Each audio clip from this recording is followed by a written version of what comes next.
오늘 우리에게 주시는 하나님의 말씀은 사도행전 8장 4절에서 8절 말씀입니다. 그 흩어진 사람들이 두루 다니며 복음의 말씀을 전할새 빌립이 사마리아 성에 내려가 그리스도를 백성에게 전파하니 무리가 빌립의 말도 듣고 행하는 표적도 보고 일심으로 그의 말하는 것을 쫓더라. 많은 사람에게 붙었던 더러운 귀신들이 크게 소리를 지르며 나가고 또 많은 중풍병자와 안진뱅이가 나으니 그 성에 큰 기쁨이 있더라. 아멘. 아멘. 2026년 2월 1일 주일 예배 저와 여러분에게 주시는 하나님 말씀은 사도행전 8장 4절에서 8절 말씀으로 말씀과 표적으로 그리스도를 전파하는 교회, 이러한 주제로 말씀을 증거하겠습니다. 사랑하는 성도 여러분, 오늘은 예수님께서 나사렛 회당에서 읽으셨던 이사야 말씀을 누가복음에서 읽으면서 시작하겠습니다. 누가복음 4장 18절 19절에 주의 성령이 내게 임하셨으니 이는 가난한 자에게 복음을 전하게 하시려고 내게 기름을 부으시고 나를 보내사 포로된 자에게 자유를, 눈먼 자에게 다시 보게 함을 전파하며 눌린 자를 자유케 하고 주의 은혜의 해를 전파하게 하려 하심이라 하였더라. 아멘. 아멘. 제가 이 말씀을 먼저 하는 이유는 예수님 말씀에 나오는 복음, 기쁜 소식이라고 해석되는 이 복음에 관해서 말하고 싶어서입니다. 들어서 기쁜 소식, 들으니 기쁜 소식. 지난 1월 21일 수요 설교에서 표현했던 말입니다. 성경에서 말씀하고 있는 기쁜 소식, 복음의 출발점은 항상 하나님이십니다. 성경에서 말씀하고 있는 기쁜 소식, 복음은 하나님으로부터 시작된 것이어야 한다는 말입니다. 하나님으로부터 시작된 것이어야 한다는 말은 하나님의 말씀, 곧 성경의 근거를 두고 있어야 한다는 뜻입니다. 성경에 근거가 없는 것은 복음이 아닙니다. 또 반드시 하나님과 사람이 순종과 사랑으로 관계가 좋아지게 하는 목적이 있어야 복음입니다. 그런데 이 누가복음 말씀에는 매우 중요한 메시지가 들어 있습니다. 그게 무엇이냐 하면 성령이 임하셨다는 말과 기름을 부으셨다는 말입니다. 주의 성령이 내게 임하셨다는 말은 하나님 편에서는 사람에게 하나님의 영을 부어주셨다는 뜻이고 사람의 편에서는 하나님의 영을 받았다는 뜻입니다. 하나님의 신, 곧 영을 부어주시고 받았다는 말은 하나님이 그 사람과 동행, 곧 같이 다니시고 동역, 같이 일하기로 하셨다는 말과 같습니다. 하나님께서는 성령 받은 사람과 어떤 일을 같이 하시는 것일까요? 사람이 하나님의 영과 함께 다니며 복음 전하는 일을 하게 하시는 것입니다. 그리고 이어지는 말씀을 보면 가난한 자에게 복음을 전하게 하시려고 내게 기름을 부으시고 나를 보내사라고 했습니다. 여기서 주목하려는 내용은 복음을 전하게 하시려고 내게 기름을 부었다는 말입니다. 하나님으로부터 시작된 들어서 기쁜 소식, 들으니 기쁜 소식을 사람에게 전하게 하시려고 그 복음 전할 사람에게 기름을 부어서 보냈다. 하나님은 일을 시키시는 분이시고 보냄을 받는 사람은 일을 맡은 사람입니다. 그런데 들어서 기쁜 소식, 들으니 기쁜 소식을 누군가에게 들려주려고 계획하신 분은 누구냐? 하나님이십니다. 이 말의 뜻은 복음을 전파하는 일이 하나님이 하고 싶은 하나님의 일이라는 것입니다. 여호와의 경륜을 설명할 때 자주 말씀을 드렸습니다만 하나님이 이루고 싶은 일이 무엇인가요? 하나님이 하고 싶은 일, 하나님이 이루고자 하는 일이 무엇인지 알려면 인간이 죽을 때 일어날 일을 생각해 보면 확실하게 알 수 있습니다. 인간은 누구나 죽을 때 천국에 들어가든지 지옥에 가든지 합니다. 천국과 지옥 두 길 중에 어디로 보내는 일이 하나님이 하고 싶은 일이겠습니까? 또 이 세상을 마감하시는 일을 보면 하나님이 하고 싶은 일, 하나님이 이루고자 하는 일이 무엇인지 확실하게 알 수 있습니다. 세상 종말 때에도 한 인간이 죽을 때와 마찬가지로 천국에 들어갈 자를 천국에 들이시고 지옥에 들어갈 자를 지옥에 던져 넣고 세상을 마감합니다. 그렇다면 하나님께서 수없는 시간과 노력으로 하고 싶은 일, 하나님이 이루고자 하시는 일이 무엇입니까? 천국에 들어갈 사람을 찾는 일입니다. 하나님으로부터 시작된 들어서 기쁜 소식, 들으니 기쁜 소식을 전할 사람에게 기름을 부으셨다고 했습니다. 기름을 부었다는 말은 무슨 뜻이며 왜 기름을 부으셨을까요? 당연히 기름 부음을 받지 않고는 할 수 없는 일이기 때문에 기름을 부으셨겠지요.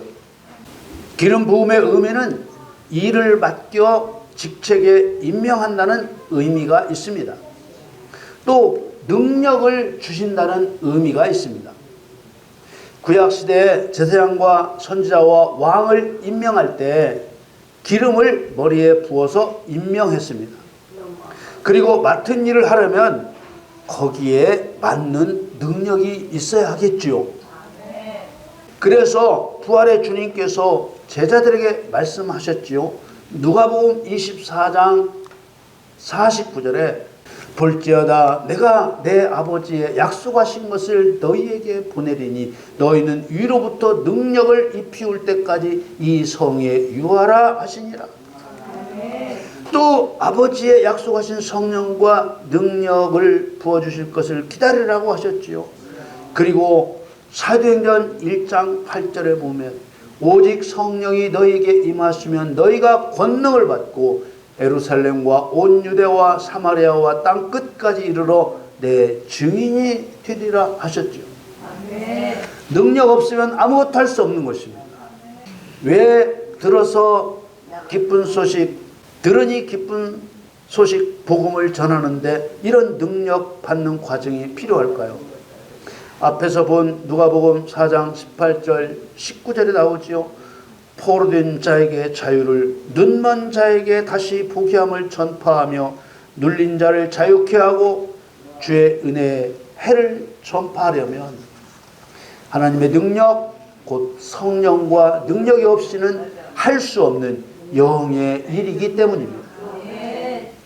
영적으로 마귀 귀신의 포로가 된 사람에게 자유를 주려면 성령의 능력이 있어야만 합니다. 마귀와 귀신이 눈을 덮은 영적 소경을 보게 하려면 성령의 능력이 있어야만 합니다.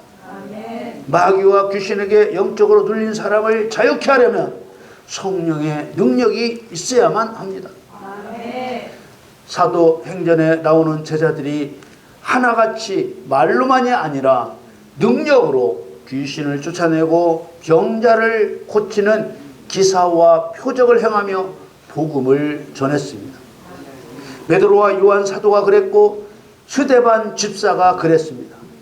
베드로와 요한이 공회에 잡혔다가 풀려난 후 성도들이 드린 기도를 보세요.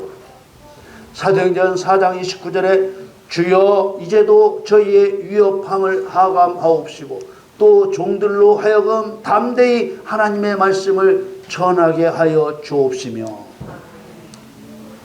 손을 내밀어 병을 낫게 하옵시고 표적과 기사가 거룩한 종 예수의 이름으로 이루어지게 하옵소서 하더라. 아멘. 아멘. 베드로와 요한은 이미 안전뱅이를 고치는 능력을 행하고 있었지만 복음을 위해 성도들과 함께 더 강력한 능력 주시기를 기도한 것입니다. 손을 내밀어 병을 낫게 하옵시고 표적과 기사가 거룩한 종 예수의 이름으로 이루어지게 하옵소서. 왜 이런 기도가 필요했을까요? 그 이유는 성령과 함께 성령과 동력해야 하기 때문입니다. 복음은 성령이 함께하고 성령과 동력하며 전하게 하신 것입니다. 성령 받고 능력 받은 사람이 예수의 이름으로 명령하고 선포할 때만 기사와 표적이 나타나게 정하신 것입니다. 하나님께서는 기사와 표적을 행하면서 들어서 기쁜 소식, 들으니 기쁜 소식, 복음을 전하게 하셨습니다. 우리는 기사와 표적을 나타내는 것이 얼마나 중요한지 알아야 합니다. 육신의 사람이 영이신 하나님과 함께하는 길이요, 하나님의 권능을 경험하는 일이요, 하나님을 신뢰할 수 있는 일이요, 하나님을 사랑할 수 있는 일이요, 하나님의 영광을 드러낼 수 있는 길이기 때문입니다. 오늘날 모든 교회가 기사와 표적을 나타내며 들어서 기쁜 소식, 들으니 기쁜 소식, 복음을 전하는 길로 들어서야 합니다. 성령과 능력으로 나타내시는 기사와 표적을 보면서 들어서 기쁜 소식, 들으니 기쁜 소식, 복음을 전하면 원수는 참된 교회를 무너뜨릴 수 없고, 만일 원수가 성도를 회방하고 핍박하면 도리어 하나님을 대적하는 자가 되고 맙니다.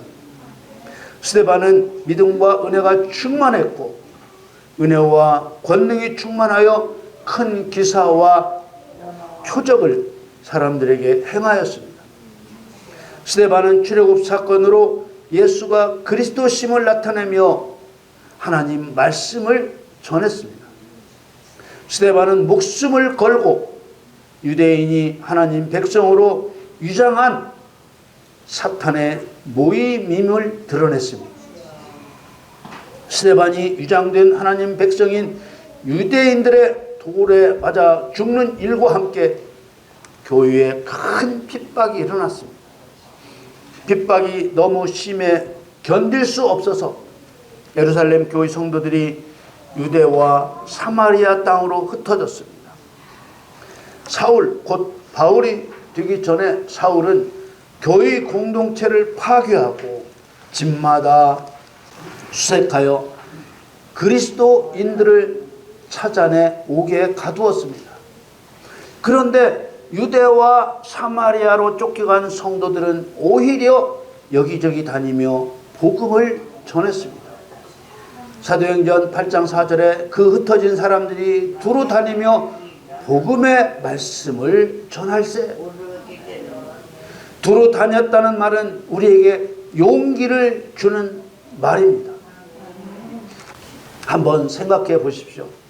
스데반이 돌마다 죽는 것을 보았고 교회를 파괴하며 집마다 수색하여 옥에 가두는 살벌한 예루살렘을 피해 유대나 사마리아 시골로 뿔뿔이 흩어졌어요. 그런 처지에도 여기저기 다니면서 복음을 전했습니다. 예수는 그리스도요, 죄인들의 죄를 대신하여 십자가에 못 박혀 죽었고 사흘 만에 부활하셨다고 말씀을 전한 것입니다. 언제 뒤쫓아와서 잡아가고 죽일지 모르는 경황 없는 상황에서도 두려움 없이 복음을 전할 수 있었던 것은 성령과 능력을 받았기 때문이었습니다. 그때 전도자 빌립도 사마리아 성에 내려갔습니다. 사도행전 8장 5절에서 8절 말씀을 읽겠습니다. 빌립이 사마리아 성에 내려가 그리스도를 백성에게 전파하니 무리가 빌립의 말도 듣고 행하는 표적도 보고 일심으로 그의 말하는 것을 쫓더라. 많은 사람에게 붙었던 더러운 귀신들이 크게 소리를 지르며 나가고 또 많은 중풍 병자와 안전뱅이가 나으니 그 성에 큰 기쁨이 있더라. 아멘. 성령과 능력 없는 사람이 핍박을 피해 흩어지면 숨는 자가 되고 성령과 능력 있는 사람이 핍박을 피해 흩어지면 열매를 기다리며 밭에 뿌려진 씨앗이 되는 것입니다. 아멘. 빌립이 표적을 행하며 말씀을 전했습니다. 사람들에게 붙었던 더러운 귀신들이 크게 소리 지르며 나가고 많은 중풍 병자와 안진뱅이가 치료되었습니다. 당연히 사람들이 말씀에 귀를 기울였고 또 믿고 순종했습니다. 스데반을 죽인 예루살렘 유대인들의 살기가 뻗쳐왔으나 복음이 전파된 곳곳에 큰 기쁨이 있었습니다. 어떤 위협도 성령 충만, 능력 충만한 그리스도인을 하나님의 사랑에서 끊을 수 없다는 것을 보여줍니다. 이제 오늘날 교회들이 사도행전대로 변하기 위해 성령과 능력을 구해야 합니다. 하나님의 일, 영적인 일을 사람의 지식과 사람의 능력으로 할 수 있다는 어리석음에서 벗어나야 합니다. 교회가 교회다워지고 하나님이 인정하시는 교회가 되기 위해 믿음 충만, 성령 충만, 은혜 충만, 능력 충만하여 더러운 귀신을 쫓아내고 병을 고치고 약한 것을 고치는 기사와 표적 행하기를 기도해야 합니다. 예수님 말씀대로 능력이 입히울 때까지 기도에 전념해야 합니다. 성령을 주시겠다는 하나님의 약속이 이루어질 때까지 기도해야 합니다. 몇 날이 못 되어 성령 주신다는 약속을 지키실 것입니다. 사랑하는 성도 여러분, 우리 이렇게 기도합시다. 거룩하신 하나님, 사도행전의 제자들처럼 더러운 귀신을 쫓아내고 병을 고치고 약한 것을 고치는 기사와 표적을 행하며 들어서 기쁜 소식, 들으니 기쁜 소식을 사람들에게 전할 수 있게 성령과 능력을 부어 주옵소서. 우리 모두 거룩한 전도자가 되기를 예수님의 이름으로 간절히 축원합니다.